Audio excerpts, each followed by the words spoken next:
We're watching Chillyboy Productions. I'm Larry Chillyboy Chilson, and this is my review for Candyman.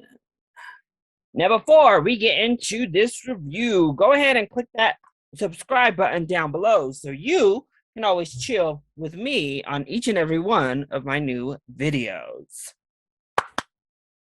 Hush up. Quiet. Don't say it. It's time for the review. Candyman. No? We're not talking about Christina? Okay. Candyman is a 2021 horror film directed and co-written by Nia DaCosta, starring Yahya Abdul-Mateen II and Tiana Parrish, that tells the story of a horror fable known simply as Candyman. When you say his name into the mirror 5 times, he appears to kill you.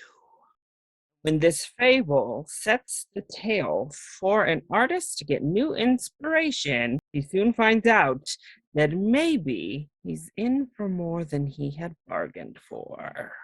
Now, this is a continuation, pretty much, of the classic Candyman film from the early 90s that I actually really enjoy and think is highly underrated. First of all, it is a predominantly Black fable in the horror genre before we really started getting these breakthroughs with diversity. So it stands out purely on that front. But I think it's a really scary tale. It reminds me a lot of like Bloody Mary and those type of fables, ghost stories that obviously run rampant through so many different cultures. And this one with the bees and the scary type of premise really hooked me with that original Candyman film.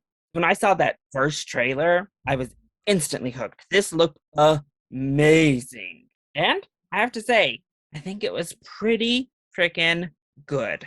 So let's go ahead and talk about the positives first. Well, I first want to shout out this cast because they are amazing. From top to bottom, everybody kills it in this film. Yahya Abdul-Mateen is amazing in this lead role. He kills it. First of all, take me away, Candyman.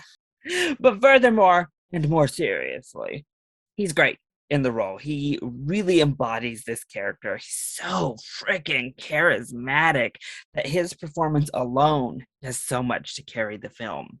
But Tiana Parrish is right there with him, and she's continuing. She's having a great year after we saw her earlier in WandaVision. Now we get this fantastic performance. She's amazing, and might I add, she also looks very, very good here. We have Coleman Domingo, who is such an underrated actor, period, and he kills it. His role goes into some interesting places and allows for him to start kind of playing this kind of slightly weird character that we don't often see him get to play. So I loved it. Really, everybody is great. I love that while they weren't the main characters, we had an LGBTQ couple, an interracial couple, pretty prominent and spotlighted in this film as well. And then we get to Nia DaCosta and her direction, which is fantastic. There's some wonderful artistic choices that are made, one of which is the paper puppetry to tell the old stories. Every time we're in some sort of exposition type of situation, we go into shadow puppets, and it looks so cool. It adds to that haunting atmosphere and giving us something fresh with the storytelling. Also, the score is amazing. Now, it's not all that robust and it's a little bit repetitive, but it has so much energy and like gripping attention to it. The main theme that is used in this film for Candyman, particularly, oh my gosh, it's so good. I was obsessed listening. And it's brutal. It gets pretty gruesome as we get some of these kills. There's also some cool artistic choices made, so it's not just gore fest, torture porn in your face type of horror. but the entire film is stunning. It's shot beautifully, it's directed beautifully. Let me get to the fable itself. And I have to say, I liked the ideas that are presented here. We will circle back around to the script and the negatives, but I like that we really started to build on the mythology of Candyman. Of course, we've heard some of this story previously because this is a continuation, as the film makes very clear. But I really enjoyed some of the more social commentary aspects that are brought in to give weight to the myth of Candyman. And I thought it worked pretty well. So then, what doesn't work so well when it comes to Candyman? Well, the script in combination with the runtime is my main negative here. There's a lot to unpack, and I think just kind of fleshing out that mythology a little bit worked well enough to give the myth some sort of gravitas. However, they go beyond that. We really try to touch on a lot of different race and social issues in the film. The film itself is only 90 minutes long. We really start trying to say a lot, and unfortunately, that leaves us with not nearly enough time to fully delve into and fully flesh out all of these different sort of ideas. Honestly, I think we could have just stuck to the community and the need for the Candyman myth, the bare bones type of social commentary, and it would have worked really well, and then left some of the other bits and pieces that are mentioned here for subsequent films, because obviously we can go on and on with the myth. And as we develop the Candyman myth in current day, once again, I think a lot kind of gets brushed over or shortchanged because we have to move so quick to fit into this 90-minute runtime. We get like kills that are just kind of there to be there. They don't have weight at all to them or any sort of character stakes.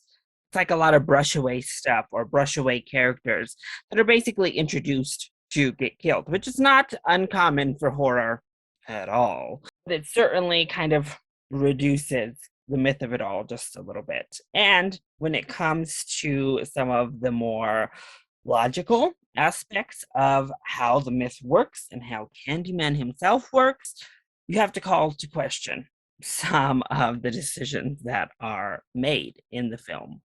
But overall, I think Candyman is a dark, pretty gruesome horror film that really builds on the solid stuff that the entire franchise has already built and adds to it and gives it more depth and more color. Now, obviously, I highly recommend checking out some Black critics' responses and reviews if you want a deeper insight on the social commentary and the race discussion that is brought up here, because I'm obviously not part of that community, so I'm not going to be hit with what was presented in the same fashion. So please do yourself a favor and seek out some Black-led voices in this discussion as well. As for my own final thoughts, I enjoyed it. And I think if you are a horror fan, there's enough in here with the tension, the atmosphere, the gruesome kills to really keep you going, and enough in here to at least get you thinking. So yeah, I'd give this one a full price ticket because of course you have to see it at the nighttime, especially this one with how it sets up that dark atmosphere. That was my review for Candyman. I hope you enjoyed it. If you did, go ahead, click like down below and subscribe to the channel so you are always up to date on all of my latest videos. Also, join in on the discussion. Are you excited to see Candyman, or have you already seen it? If you have, I want to hear your thoughts in the comment section down below, or you can hit me up on Twitter. I love you all so much for your continued support. Thank you for watching, and we'll see you next time. Bye.